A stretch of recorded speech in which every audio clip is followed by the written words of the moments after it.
Welcome Hoops Hive family, you're going to love today's video. But first, if you're new to this channel and haven't subscribed yet, please do so. In today's video, we are going to look at the shocking 4th place finish that Team USA had in this year's FIBA World Cup. 4th place. This probably isn't what Grant Hill had in mind when he took over as president of USA Basketball. I'm sure he expected, like the rest of us, that his squad would win the 2023 FIBA World Cup. Unfortunately, that didn't happen. The US men's basketball team was upset by Germany 113-111 in the semifinals of the 2023 FIBA World Cup. They then lost to Canada in OT in the 3rd place game, finishing in 4th place and without a medal. Many are calling the United States results surprising, but perhaps we should have seen it coming. The US started out hot under head coach Steve Kerr, but then shockingly lost to Lithuania by a score of 110-104. The United States even trailed by as many as 21 points in that game before mounting a furious comeback. So, the question that everyone is asking, what went wrong with Team USA? There was more talent on this roster than its 2019 FIBA World Cup team, which finished 7th. The effort from the Americans was there. Hill and Kerr assembled a strong coaching staff. Heat head coach Erik Spoelstra, Clippers head coach Tyronn Lue, and Gonzaga head coach Mark Few. So really, what happened? Well, let's look at 3 of the top reasons why many believe that Team USA finished an embarrassing 4th place. The first reason is the roster construction.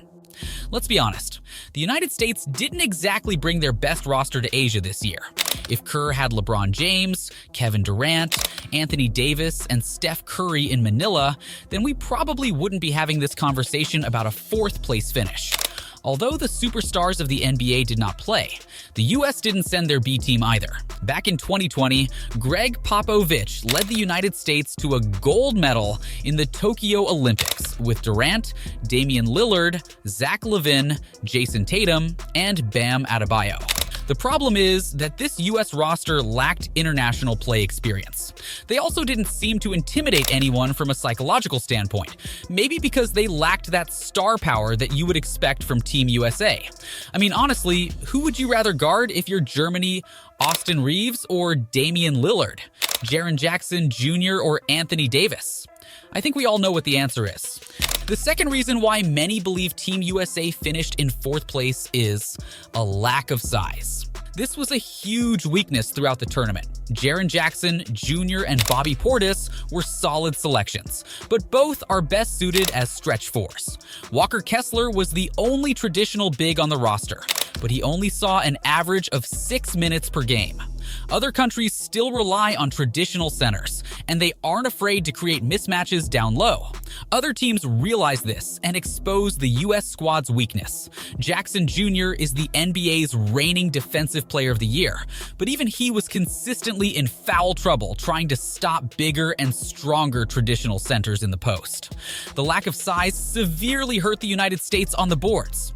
Throughout the tournament, and especially in their 3 losses, the US was out-rebounded by a large margin. It was even worse on their opponent's offensive glass.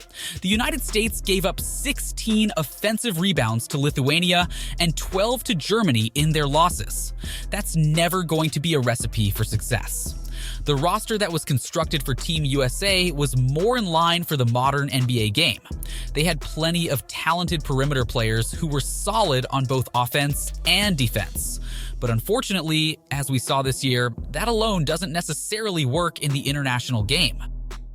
The third reason why many believe Team USA finished in 4th place is a lack of international play experience.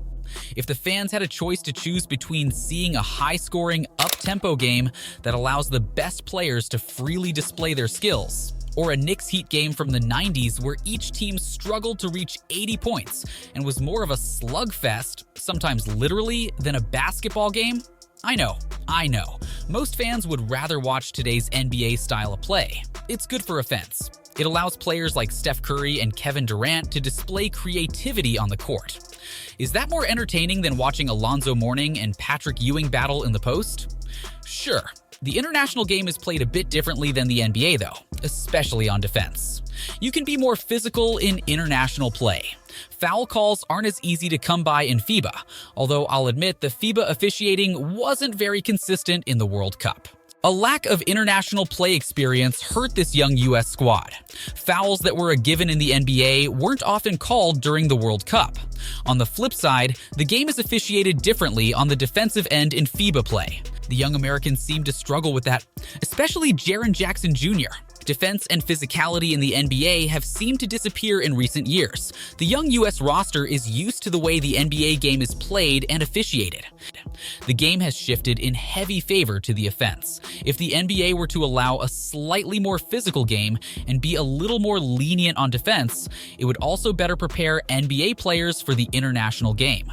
That's instead of conducting cram sessions during USA basketball training camps to try to change a player's thinking in a matter of weeks against what he's known for years.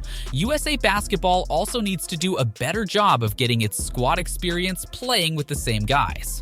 Continuity is a strength of many other countries' programs around the globe. That was something Jerry Colangelo wanted to instill in USA basketball via a 2-year commitment from players. Grant Hill decided to drop that requirement when he took over as USAB president. Was that a mistake? From what we saw this year, yes. A big mistake. So even though Team USA finished in 4th place this year, hey, it's an improvement from the last FIBA World Cup. I don't know about you, but that's not good enough for a traditional basketball powerhouse like the United States. The expectation is that the US wins the gold in basketball every year. Always. That's how it should be. We have recently been hearing rumors that LeBron is recruiting some other superstars to join the team in Paris next year. Do you think it will happen? Let us know in the comments section which NBA players you would like to represent the USA next year. Also, please share your thoughts on any other reasons why you think Team USA finished in 4th place this year. We hope you enjoyed today's video, and if you haven't subscribed yet, please do so. Until next time, take care.